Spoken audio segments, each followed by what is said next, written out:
여러분, 혹시 최근에 동네 친구와 가볍게 소주 한 잔 기울이러 갔다가 계산서 보고 술이 확 깬 적 없으신가요? 이모님, 여기 소주 한 병 추가요. 하고 외쳤는데 계산할 때 보니까 소주 한 병에 6,000원. 강남 한복판 일하기가 아닙니다. 바로 우리 집 앞 평범한 삼겹살집 일하기입니다. 자, 여기서 질문 하나 드려보죠. 우리가 흔히 서민의 술이라고 부르는 소주. 3년 전만 해도 3,000원, 4,000원 하던 게 왜 갑자기 6,000원이 됐을까요? 단순히 물가가 올라서? 사장님이 욕심이 많아서? 아니면 우리가 모르는 거대한 무언가가 우리 지갑을 털어가고 있는 걸까요? 오늘 이야기는 단순히 술값이 비싸다는 푸념이 아닙니다. 이 6,000원이라는 숫자 뒤에는 지금 대한민국 자영업 시장이 통째로 무너져 내리고 있다는 섬뜩한 경고가 숨겨져 있기 때문입니다.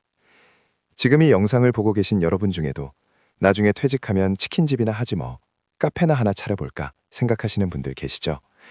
단언컨대 지금 이 영상을 끝까지 보지 않으신다면 여러분의 퇴직금과 미래 자산은 정확히 1년 뒤 반토막이 날 수도 있습니다. 제가 겁주는 것 같나요? 아닙니다. 이건 공포가 아니라 데이터가 증명하는 현실입니다.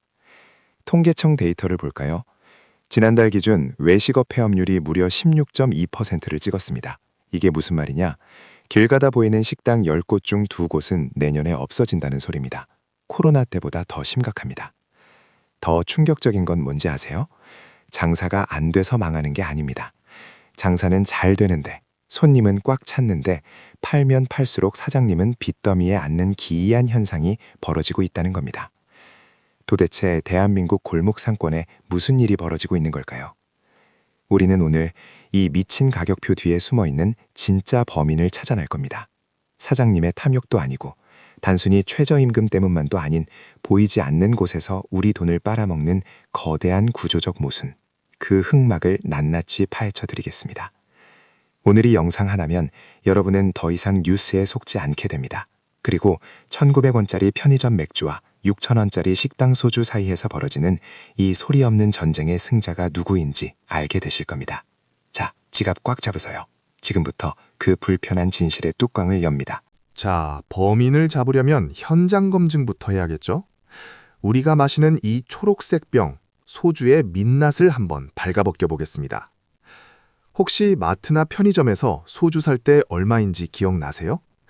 대충 1,300원에서 1,900원 사이입니다.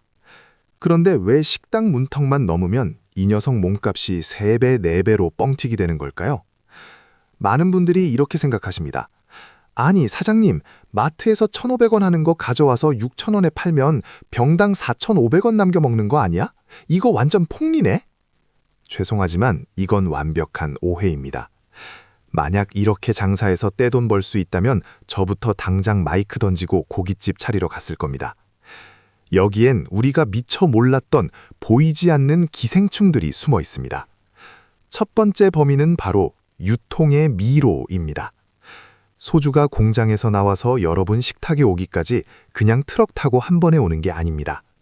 법적으로 술은 반드시 허가받은 주류 도매상을 거쳐야만 식당에 들어갈 수 있습니다. 이 과정이 마치 고속도로 톨게이트와 같습니다. 공장, 주류 면허 도매상, 중간 유통, 소매점, 식당. 지나갈 때마다 마진이라는 이름의 통행료가 붙습니다. 여기서 이미 가격이 야금야금 올라갑니다.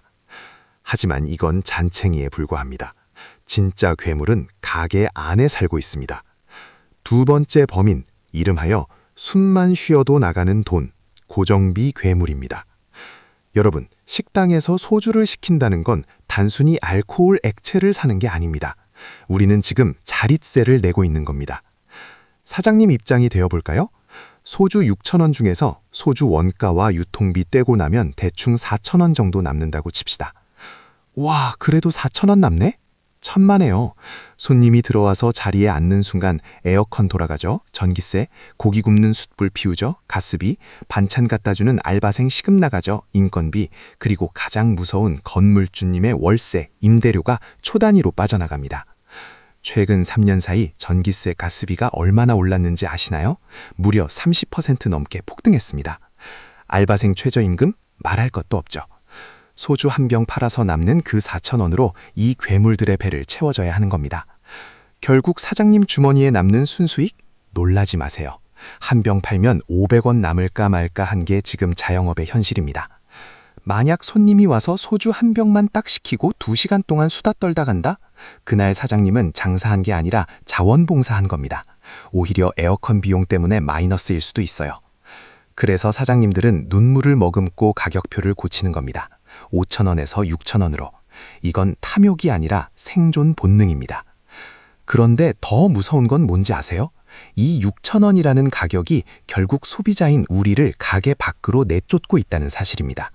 괴물을 피하려다 손님까지 잃어버리는 그야말로 공멸의 악순환이 시작된 거죠.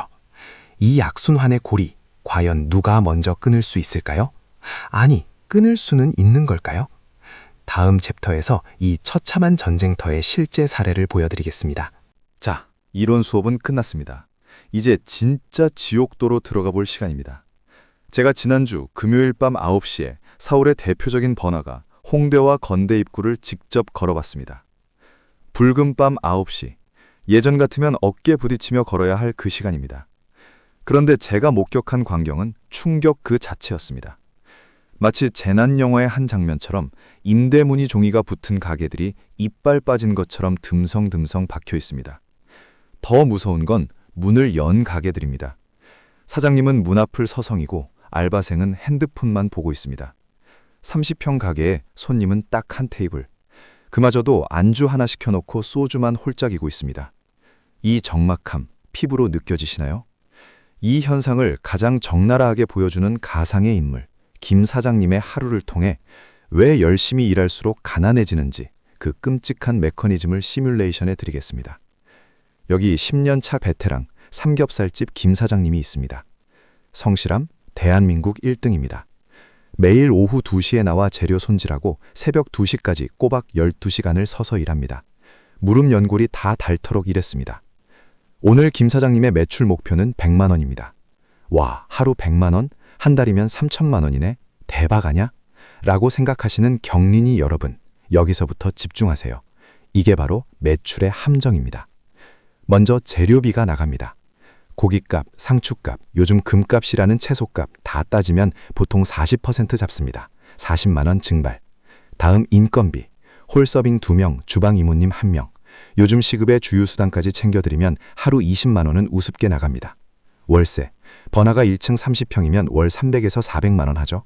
하루치로 쪼개면 13만 원 뚝. 여기에 전기, 수도, 가스, 배달 수수료, 카드 수수료, 세금, 기타 잡비로 15만 원이 또 나갑니다. 하루 12시간 뼈 빠지게 고기 굽고 취객 상대하고 남은 돈이 12만 원입니다. 이걸 시급으로 따지면 만 원입니다. 사장님 본인 인건비가 알바생보다 적습니다. 이게 2024년 대한민국 자영업의 현주소입니다. 그런데 여기서 끝이 아닙니다. 만약 비가 와서 손님이 끊긴다. 매출이 50만 원으로 반토막 나면요. 비용은 똑같이 나갑니다. 그럼 그날은 적자입니다. 문을 열면 열수록 내 살을 깎아먹는 좀비 상태가 되는 겁니다. 사장님들은 이 상황을 타개하려고 소주 가격을 5,000원에서 6,000원으로 올렸습니다. 살기 위한 몸부림이었죠. 하지만 이 선택이 도리어 소비자의 심리적 저지선을 붕괴시키는 방아쇠가 되었습니다. 자, 이제 카메라를 돌려보겠습니다. 김 사장님 가게는 파리만 날리는데 바로 건너편 편의점 앞을 볼까요? 여긴 딴 세상입니다. 20대, 30대들이 바글바글합니다. 이들이 술집을 버리고 편의점으로 간 이유, 단순히 돈이 없어서일까요? 아니요, 가성비의 혁명을 맛봤기 때문입니다. 편의점에선 3개 맥주 4캔에 11,000원입니다. 식당 소주 2병 값도 안 되는 돈으로 4가지 맛을 즐길 수 있습니다. 안주? 비싼 3만 원짜리 족발 안 시켜도 됩니다. 3,000원짜리 쇼다리 하나면 충분합니다. 무엇보다 눈치 볼 필요가 없습니다. 안주 안 시켰다고 째려보는 사장님도 없고 시끄러운 회식 테이블 옆에서 고막 테러 당할 일도 없습니다. 여기서 우리는 아주 중요한 중간 반전, 트위스트를 마주하게 됩니다. 많은 언론이 경기가 어려워서 사람들이 지갑을 닫았다라고 떠듭니다. 정말 그럴까요? 그렇다면 왜 한 잔에 2만 원짜리 위스키 하이볼 바는 줄을 서서 들어갈까요? 왜 한 끼 10만 원짜리 오마카세는 예약 전쟁이 벌어질까요? 돈이 없는 게 아닙니다. 돈을 쓰는 기준이 바뀐 겁니다. 우리는 지금 소비의 양극화라는 거대한 파도 앞에 서 있습니다. 과거에 우리는 적당한 가격에 적당한 맛을 즐기는 중간지대를 사랑했습니다. 그게 바로 동네 삼겹살집 호프집이었습니다. 하지만 지금 2040 세대는 다릅니다. 확실하게 싸거나 편의점, 아니면 확실하게 좋거나 럭셔리. 이 중간에 낀 애매한 6,000원짜리 소주가 설 자리는 사라졌습니다. 김 사장님의 가게가 망해가는 진짜 이유는 소주값이 비싸서가 아닙니다. 소비자들에게 6,000원을 낼 만한 가치를 증명하지 못했기 때문입니다. 불편한 의자, 화장실은 밖에 있고 안주는 맵고 짜기만 하고 예전엔 정으로 봐줬던 것들이 소주가 6,000원이 되는 순간 용납할 수 없는 단점으로 돌변한 겁니다. 야, 소주 한 병에 국밥 한 그릇 값인데 굳이 저기서 먹어야 돼? 이 한마디가 김 사장님의 목을 조르고 있는 진짜 범인입니다. 지금 자영업시장은 단순히 불경기가 아닙니다. 평범함에 종말이 오고 있는 겁니다. 어설픈 중간은 모조리 죽고 극과 극만 살아남는 생존 게임. 그렇다면 이 잔혹한 게임에서 살아남은 사람들은 도대체 뭘 어떻게 하고 있는 걸까요? 그들이 판 건 술이 아니었습니다. 다음 챕터에서 망해가는 가게를 살려낸 천재들의 비밀 전략을 공개합니다. 이건 교과서엔 없는 진짜 장사꾼들의 이야기입니다. 자, 여기까지 오신 분들은 이제 눈치채셨을 겁니다. 아, 김 사장님이 무능해서 망한 게 아니구나. 우리가 돈이 없어서 안 사 먹는 게 아니구나. 그럼 도대체 뭐가 문제일까요? 우리가 무심코 넘겼던 소주 한 잔의 가격표 뒤에는 대한민국 경제를 병들게 하고 있는 거대한 흑막 3가지가 도사리고 있습니다. 이건 단순히 식당의 문제가 아닙니다. 여러분의 월급 통장이 텅텅 비는 이유와도 정확히 연결되어 있습니다. 지금부터 그 가면을 하나씩 벗겨보겠습니다. 혹시 길 가다가 새로 지은 텅 빈 상가 건물 보신 적 있나요? 저렇게 비워두면 건물주 손해 아니야? 월세라도 좀 깎아서 세입자 받지. 이런 생각 해보셨죠? 천만의 말씀입니다. 대한민국 부동산 시장에는 기이한 법칙이 있습니다. 건물주 입장에서는 월세를 깎아주느니 차라리 공실로 남겨두는 게 낫습니다. 왜냐고요? 월세를 낮추는 순간 건물의 가치가 떨어지기 때문입니다. 건물 가격은 수익률로 결정되는데 월세를 100만 원 낮추면 건물값은 수억 원이 떨어질 수도 있습니다. 그래서 그들은 버팁니다. 이자 낼 돈이 있는 한 절대 월세를 내리지 않습니다. 문제는 여기서 터집니다. 고금리 시대 건물주도 대출 이자 갚느라 죽을 맛입니다. 그 부담을 누구에게 넘길까요? 네, 바로 만만한 세입자 김 사장님입니다. 사장님, 이번에 재계약 알죠? 물가도 올랐으니 월세 10%만 더 올립시다. 이 한마디에 소주값 500원이 더 오르는 겁니다. 우리가 식당에서 내는 6,000원 중 상당 부분은 사실 소주값이 아니라 부동산 거품 비용을 대신 내주고 있는 셈입니다. 우리는 술을 마시는 게 아니라 건물주의 대출 이자를 마시고 있는 겁니다. 자, 오프라인이 힘드니까 배달로 눈을 돌려볼까요?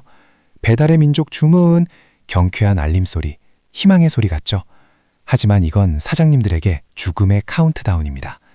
소비자는 배달비 3,000원이 비싸다고 욕하고 사장님은 배달비 때문에 남는 게 없다고 웁니다. 이상하지 않나요?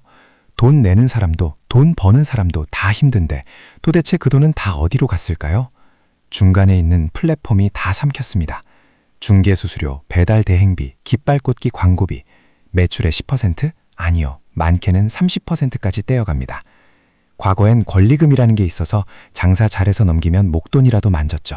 지금은 그 권리금이 플랫폼 수수료로 녹아 없어졌습니다. 열심히 장사해서 플랫폼 기업 주가만 올려주고 있는 꼴입니다.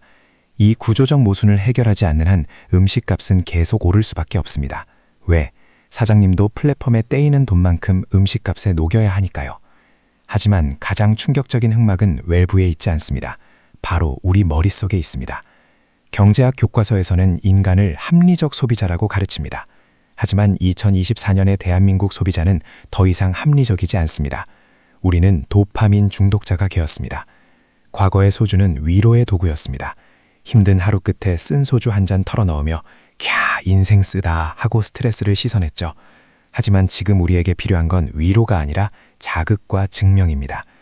인스타그램을 켜보세요. 화려한 오마카세, 명품 엉박싱, 5성급 호텔 호캉스. 세상은 이렇게 화려한데 내 현실은 시궁창 같습니다. 이 괴리감에서 오는 스트레스를 풀기 위해 우리는 극단적인 선택을 합니다. 어중간한 건 필요 없어. 아예 싸구려로 때우거나 편의점, 아니면 확실하게 폼나거나 럭셔리. 소주 6,000원, 그 돈이면 편의점 캔맥주가 3개입니다. 반대로 10만 원짜리 와인바, 그건 아깝지 않습니다.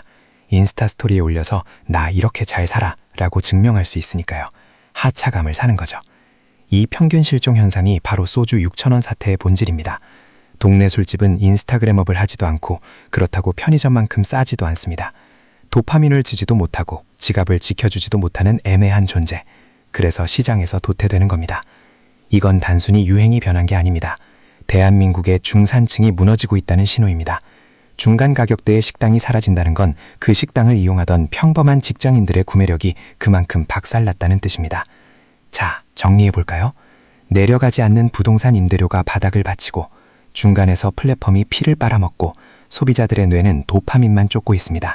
이 삼중고 속에서 6,000원짜리 소주는 필연적인 결과였던 겁니다. 사장님이 사기꾼이라서가 아닙니다. 이 거대한 판 자체가 누군가는 반드시 피를 보게 설계되어 있었던 겁니다. 그렇다면 우리는 이제 어떻게 해야 할까요? 평생 편의점 컵라면만 먹거나 아니면 무리해서 오마카세만 가야 할까요? 장사하시는 분들은 다 폐업하고 배달 알바 뛰어야 할까요? 아니요. 위기 속에서도 답을 찾은 사람들은 분명히 있습니다.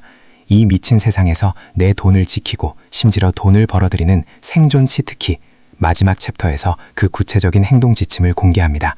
이건 여러분의 통장을 지키기 위한 마지막 경고이자 조언입니다. 긴 터널을 지나왔습니다. 소주 6,000원의 공포, 자영업의 붕괴, 그리고 우리 뇌를 지배하는 도파민까지.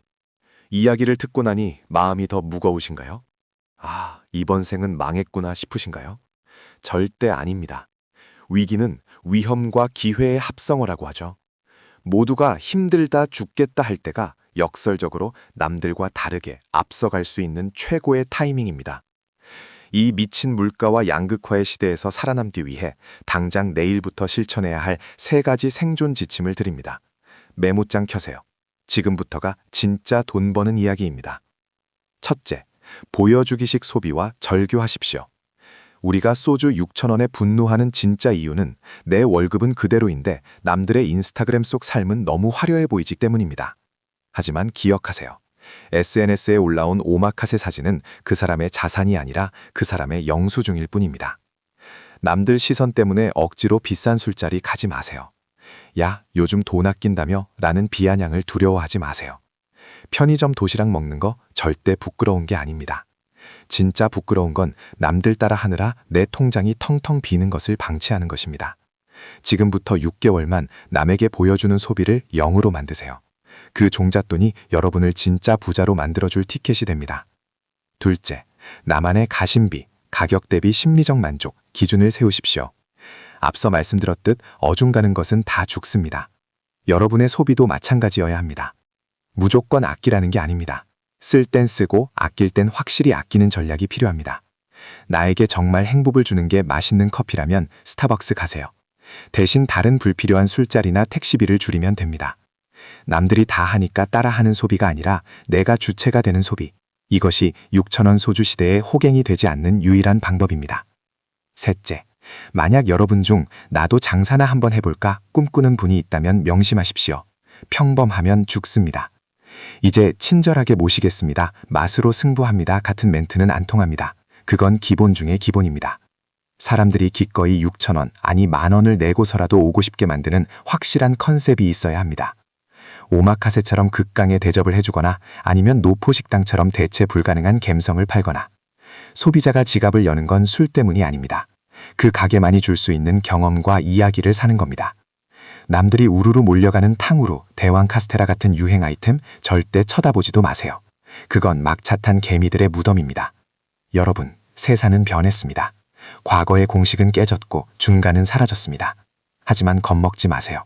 흐름을 읽는 자에게 이 혼란은 계층 이동의 사다리가 됩니다. 남들이 6,000원 소주값에 욕하고 있을 때 우리는 그 이면의 경제 원리를 공부했고 내 돈을 지키는 법을 깨달았습니다. 이미 여러분은 상위 10%의 눈을 가지게 된 겁니다. 경제는 어렵지 않습니다. 다만 우리의 눈을 가리는 소음이 많을 뿐입니다. 저희 채널은 앞으로도 그 소음을 걷어내고 가장 쉽고 가장 적나라하게 돈의 흐름을 보여드리겠습니다. 오늘 영상이 여러분의 지갑을 지키는 데 조금이라도 도움이 되셨다면 지금 구독과 좋아요를 눌러주세요. 여러분의 작은 관심이 더 강력한 진실을 파헤치는 큰 힘이 됩니다. 지금까지 경린이들의 든든한 파트너 뻔뻔한 경제학이었습니다. 감사합니다.